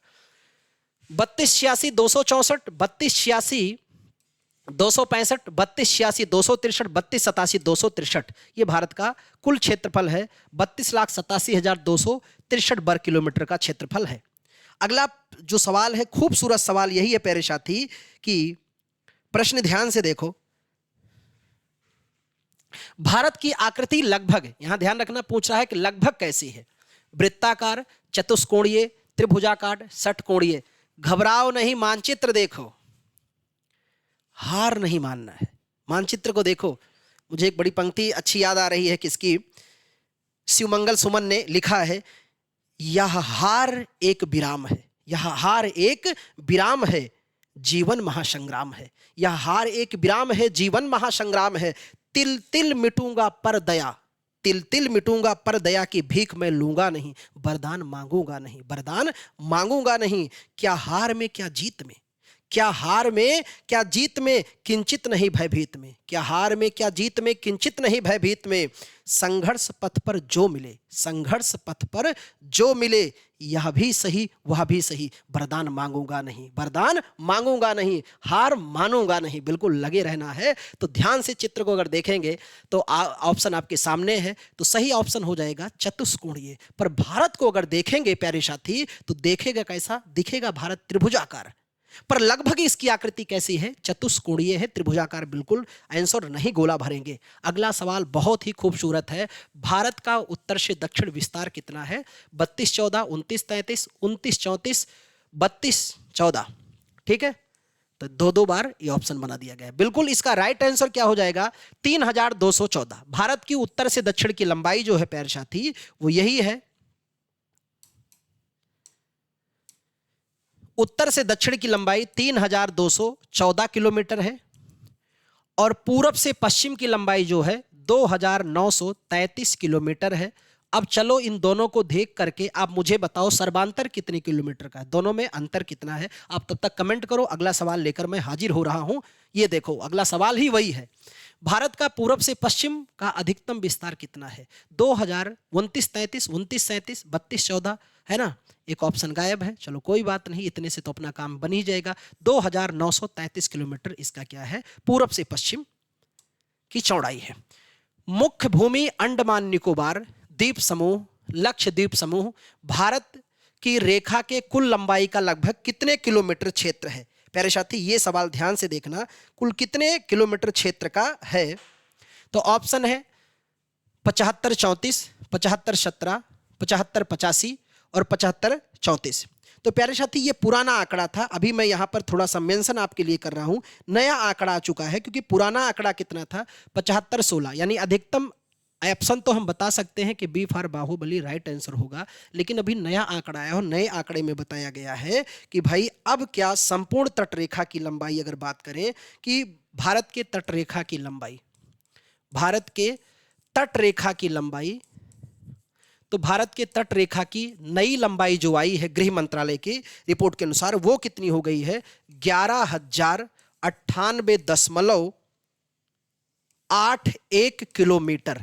ये ध्यान में रखना, ये नया आंकड़ा है, नया आंकड़ा आ चुका है, तो नए आंकड़े में बिल्कुल बदलाव हो चुका है ये, क्योंकि सवाल जो था पुराने आंकड़े के आधार पर बनाया गया था, इसलिए पुराना आंकड़ा बिल्कुल वो आंसर होगा और नया आंकड़ा का आंसर ऐसा होगा।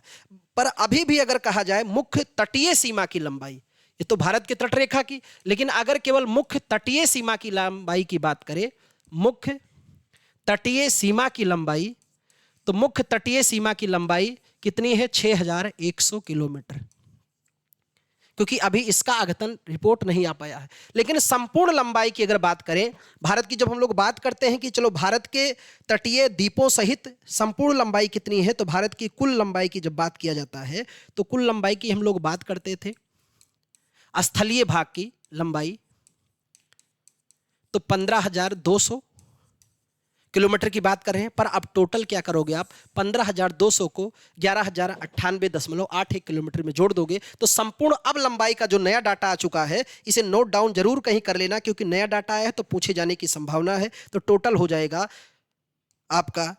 26,298.81 किलोमीटर। ये दोनों ध्यान में रखना, टोटल लंबाई तटरेखा और स्थल दोनों मिला करके लंबाई का नया डाटा ये आ चुका है, इसे नोट डाउन कर लेना या लिख लेना, भूलना नहीं। भारत की स्थलीय सीमा की लंबाई कितनी है, 15,106.7, 15,108.5, 15,305, 15,456। तो नियरेस्ट ऑप्शन हो जाएगा 15,108, क्योंकि 15,200 था, ठीक है। अब आंकड़ा बदल चुका है, इसको ध्यान में रखना। तो अभी इसका करीबी ऑप्शन तो यही होगा, नया आंकड़ा मैंने लिखा उसको नोट डाउन कर लेना। भारत किस गोलार्ध में स्थित है, उत्तर पश्चिम, उत्तर पूर्व, दक्षिण पूर्वी और दक्षिण पश्चिमी। प्यारे साथी ये है ग्लोब, ये है ग्लोब। और अगर इसमें हम अपने खूबसूरत प्यारे भारत को खोजने का प्रयास करें तो ये है आपकी 0 डिग्री देशांतर रेखा, 0 डिग्री देशांतर रेखा।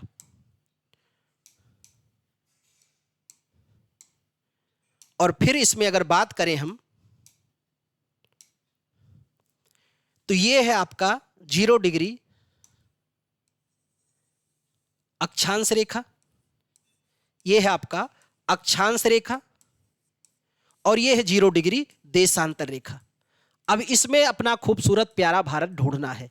तो ये हमारा चमकता हुआ खूबसूरत प्यारा भारत है। अब आप देखो तो ये अगर अक्षांश से कहेंगे तो किस गोलार्ध में है? उत्तरी, तो आप कहोगे साहब उत्तरी गोलार्ध में है। देशांतर के आधार पे कहोगे तो किस गोलार्ध में? पूर्वी। तो हम सही ऑप्शन चुन ले, क्या हो जाएगा? उत्तर पूर्वी गोलार्ध में भारत हमारा स्थित है। ये सब बिल्कुल मानचित्र का सवाल है, यहां कोई भी विशेष अटेंशन नहीं रखना है कि आपको कोई विशेष जानकारी। अगला है भारत का अक्षांशीय विस्तार। देखो पहली क्लास पहला सवाल या छठा सवाल था जब मैंने इस पर आपको बिल्कुल डिटेल बताया कि 2 प्रकार के विस्तार पूछे जाएंगे। एक तो भारत का अक्षांशीय विस्तार पूछा जाएगा, एक कहा जाएगा संपूर्ण भारत का अक्षांशीय विस्तार। दोनों में त्रुटि नहीं करना है क्योंकि पहले सवाल से आप आखिरी सवाल तक ध्यान से देखते चलो। 8-4 उत्तरी अक्षांश से 37, 6 उत्तरी अक्षांश, 8-5 उत्तरी अक्षांश से 38, 6-4 उत्तरी अक्षांश से 37,6 और 7 अंश 4 मिनट उत्तरी अक्षांश से 38,6। तो बिल्कुल इसका राइट आंसर हो जाएगा प्यारे साथी 8 अंश 4 मिनट उत्तरी अक्षांश से 37 अंश 6 मिनट उत्तरी अक्षांश तक भारत का अक्षांशीय विस्तार है। लगभग 29.2 डिग्री के आसपास आएगा।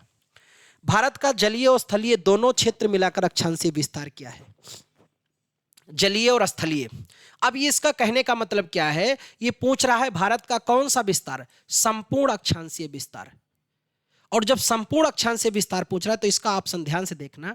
8 अंश 4 मिनट उत्तरी अक्षांश से 37,6, 6-4 से 37,6, 8-4 उत्तरी अक्षांश से 38,6 उत्तरी अक्षांश, इनमें से कोई नहीं। तो इसका बिल्कुल राइट आंसर हो जाएगा 6, क्योंकि ये कहां से बात कर रहा है? ये अंडमान निकोबार से जोड़ करके और फिर कहां तक की बात कर रहा है? लद्दाख तक। लद्दाख के ऊपर है आपका 37 डिग्री। तो यहां से लेकर के बात कर रहा है ना, 6 डिग्री से शुरू होगा। और जब केवल भारत के इस भाग से पूछा जाए, मुख्य भाग से, ठीक है, तो 8 डिग्री से शुरू होगा, जिसको मैंने पहले ही क्लास में आपको बिल्कुल स्पष्ट कर दिया पहले सवाल पर। तो उसको आप देख लिए होंगे तो हेडक बिल्कुल नहीं रहेगा। अगला सवाल अभी जिस पर हम लोगों ने चर्चा किया, उम्मीद कि आपका आंसर बिल्कुल बहुत तेजी से आएगा। भारत की सबसे उत्तरी बिंदु क्या है? Indira col, Indira point, Pygmalion point, ग्रहार मोती, है ना, या गोहार कहा जाता है, गोहार मोती। उत्तरी बिंदु हो जाएगा इंदिरा कॉल, जो कहां पर है? लद्दाख में। अभी हम लोगों ने चारों बिंदु पर चर्चा कर लिया था। अगले सवाल की तरफ बढ़ते हैं। भारत का दक्षिणतम बिंदु क्या है? Indira col, Indira point, Pygmalion बिंदु और गोहार मोती। तो दक्षिणी बिंदु क्या है हमारा? इंदिरा पॉइंट। लेकिन आप कमेंट करके बताओगे मुख्य सीमा का आखिरी बिंदु हमारा क्या है? इस पर आपका कमेंट आना चाहिए, बहुत तेजी से आना चाहिए। भारत का पूर्वी बिंदु क्या है? गोहार मोती, किबिथु, इंदिरा कॉल, इंदिरा पॉइंट। तो किबिथु जो कहां पर है? तो किबिथु है आपका अरुणाचल प्रदेश में। यह भारत का पूर्वोत्तर बिंदु है। इंदिरा कॉल उत्तरतम बिंदु है, इंदिरा पॉइंट दक्षिणतम है, गोहार मोती पश्चिमोत्तर बिंदु है। भारत का पश्चिमी बिंदु अभी हम लोगों ने बात किया क्या है? गोहार मोती या गौहर मोती, जो कहां पर है? गुजरात में है। और गुजरात भारत का सबसे लंबा तटीय राज्य भी है। वर्तमान में भारत में कितने राज्य हैं? देखो ऐसे भी सवाल हैं। अब आपको लगा होगा कि क्या ये तो बिल्कुल बहुत आसान सवाल है। जी हाँ, इसी आसान सवाल को बना के रखना है। यही तो विशेषता और खासियत है इस चैनल की, कि जहां पर विशेष से विशेष, आसान से आसान सवाल आपके लिए बिल्कुल लाया जा रहा है। क्योंकि हमारे बहुत सारे छात्र छात्रा इसी सवालों को गलत कर देते हैं, बड़े बड़े प्रश्न को बनाने के चक्कर में छोटों को छोड़ देते हैं। नहीं भाई, एक एक सिक्का जोड़कर 10 बनेगा। 10-10 मत जोड़ो, पहले एक एक जोड़ो ताकि मजबूती से उठो। आप अचानक 10-10 जोड़ोगे तो कहीं सिक्का गायब हो गया तो सब कुछ चला जाएगा। एक एक जोड़ोगे तो एक सिक्का चला जाएगा, 9 बचा रहेगा। और 2 सिक्का जोड़े, पता चला एक गिर गया तो एक ही बचेगा और इधर 9 बचेगा। तो बहुमत तो हमेशा छोटे से ही बड़े बनने पे होती है। तो राज्य कितने हैं? 28। संघ शासित प्रदेश कितने हैं? 8। पर मूल राज्य कितने थे? 14। तो अगर कभी पूछा जाए कि मूल भारतीय राज्य कितने थे? 14। यानी अभी कितने बढ़े? 14। तो 14 पुनर्गठित है, 14 मूल राज्य हैं। अगला सवाल है, कौन सा राज्य अवस्थिति की पूर्वी अंचल में नहीं है? बिहार, उड़ीसा, छत्तीसगढ़ और झारखंड। तो अवस्थिति की पूर्वी अंचल में नहीं है, तो बिल्कुल राइट आंसर हो जाएगा आपका उड़ीसा जो है, इसकी अवस्थिति पूर्वी अंचल क्षेत्र में नहीं पाया जाता है। कौन सा अंचल सम्मिलित भारत के पश्चिमी क्षेत्र में है? राजस्थान, गुजरात, महाराष्ट्र, उपयुक्त सभी। ये सभी के सभी जो हैं पश्चिमी हमारे राज्य हैं, ठीक है, चाहे वो बात करें गुजरात की, या बात करते हैं महाराष्ट्र की, फिर बात करें कर्नाटक की, या बात करते हैं हम लोग केरल की। ठीक है, ये सब के सब जो हमारे हैं पश्चिमी, और कहाँ से लगे हुए हैं? अरब सागर से। ये सब किससे लगे हुए हैं? अरब सागर से, और तटीय राज्य हैं हमारे। तो उपयुक्त सभी ऑप्शन हो जाएगा।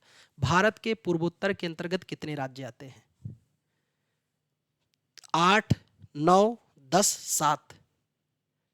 तो पूर्वोत्तर के अंतर्गत ध्यान में रखना दो बात। एक तो कहा जाएगा, अगर कहा जाए 7 बहन, 7 सिस्टर में 7 बहन राज्य में कौन कौन है, तो 7 बहन राज्य में ध्यान में रखना, इसमें आप बात कर लेते हैं अरुणाचल प्रदेश की, बात करते हैं असम की, ये दोनों में अंतर ध्यान में रखना।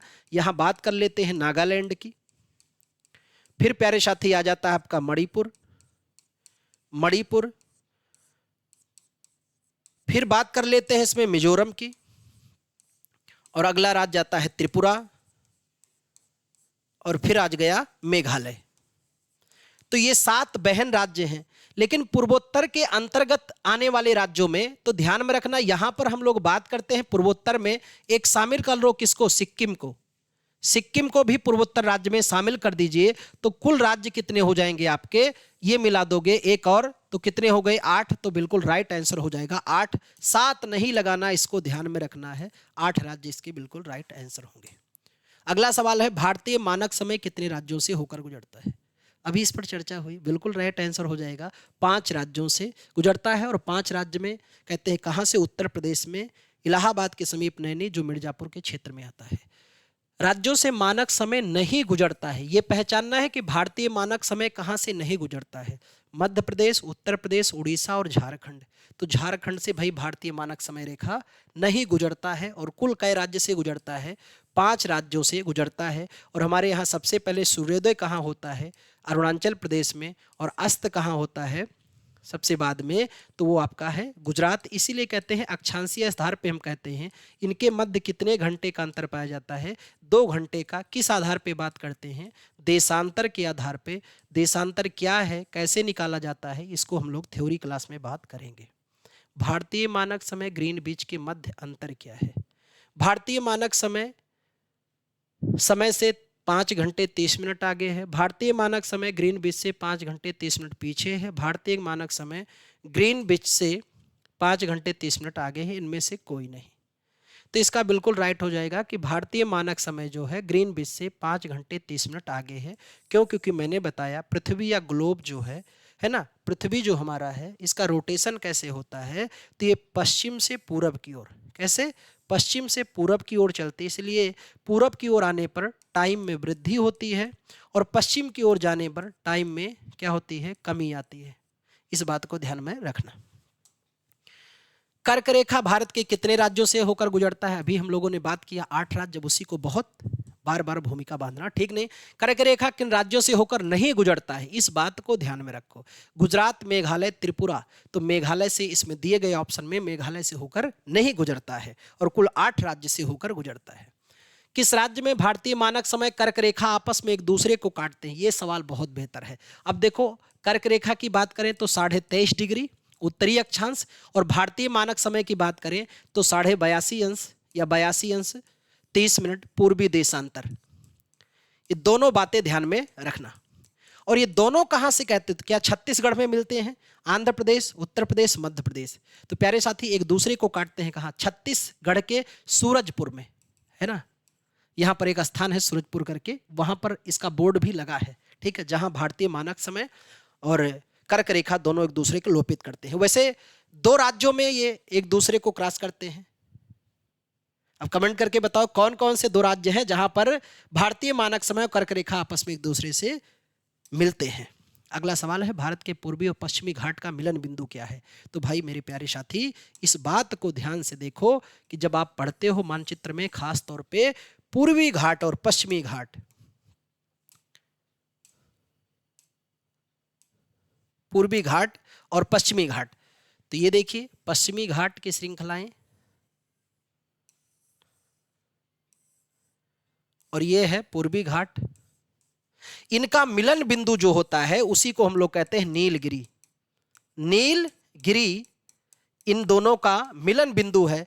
तो ऑप्शन है सतपुड़ा, महेंद्रगढ़, कार्डामम, नीलगिरी। जहां पूर्वी घाट और पश्चिमी घाट आपस में मिलते हैं, यहाँ एक गांठ या संरचना का निर्माण होता है, जिसे हम लोग क्या कहते हैं, नीलगिरी के नाम से जाना जाता है। क्षेत्रफल की दृष्टि से भारत का सबसे छोटा राज्य राजस्थान, मेघालय, गोवा। तो सबसे छोटा गोवा। सबसे बड़ा क्षेत्रफल की दृष्टि से कौन सा है? राजस्थान।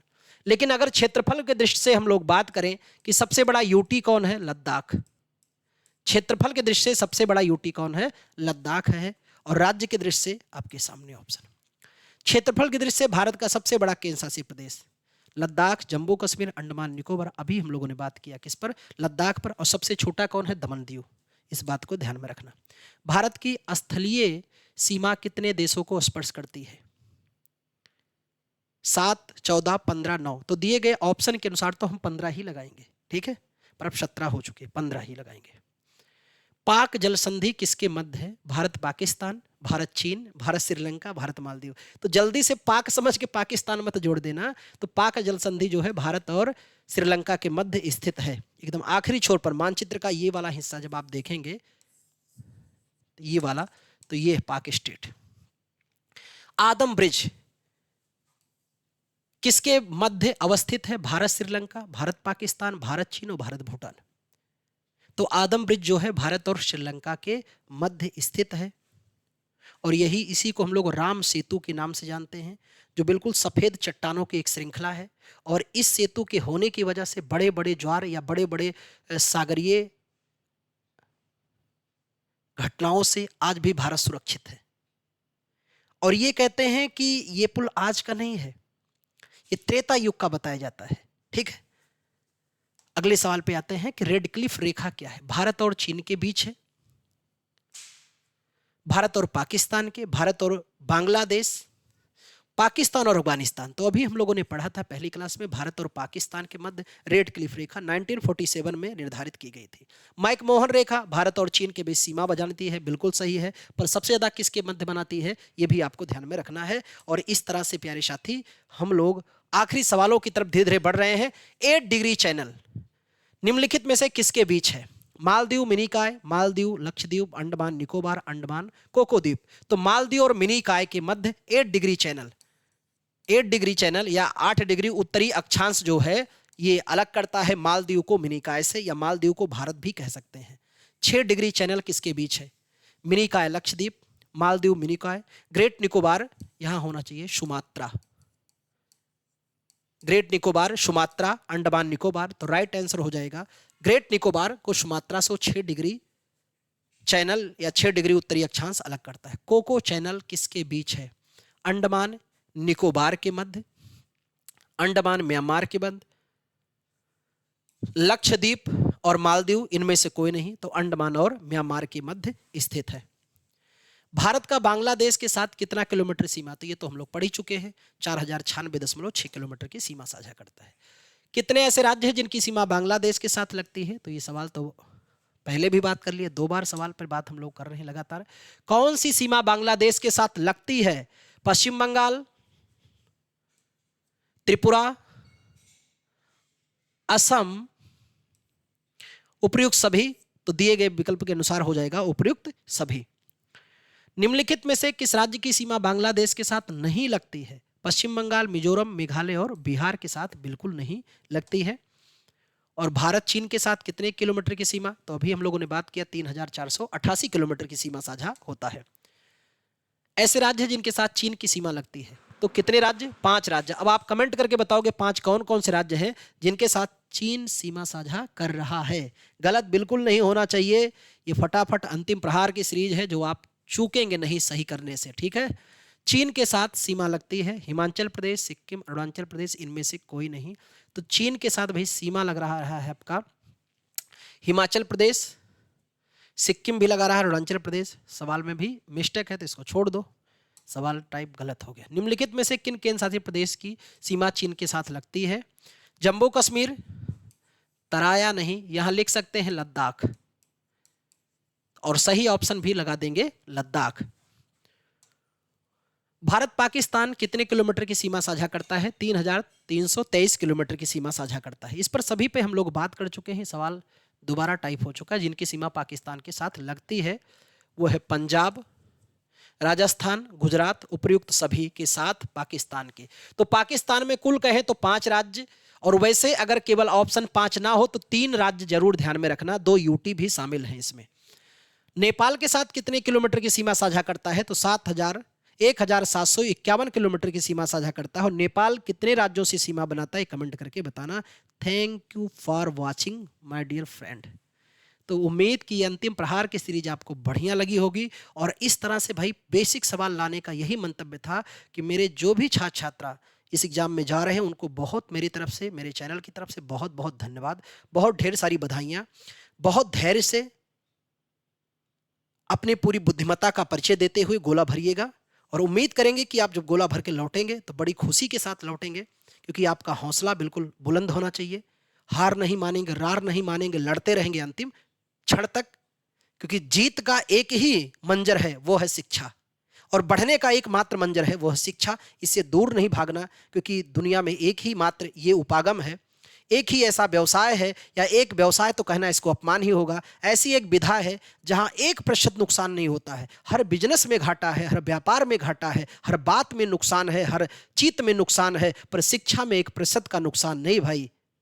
तो लग जाओ, जो जीता वो सिकंदर, जो हारा वो बंदर। उम्मीद है आप जीतोगे, सिकंदर बनोगे, अपने घर की मान मर्यादा बढ़ाओगे, और आप अपने घर के चिराग हो। हौसला बुलंद रखो, रुकना नहीं है, थमना नहीं है, बढ़ते रहना है, क्योंकि हर संघर्ष के आगे सफलता बिल्कुल आगे झुक जाती है, और आपके सामने भी झुकेगी। मिलते हैं अगले सेशन पे, तब तक के लिए बहुत बहुत धन्यवाद।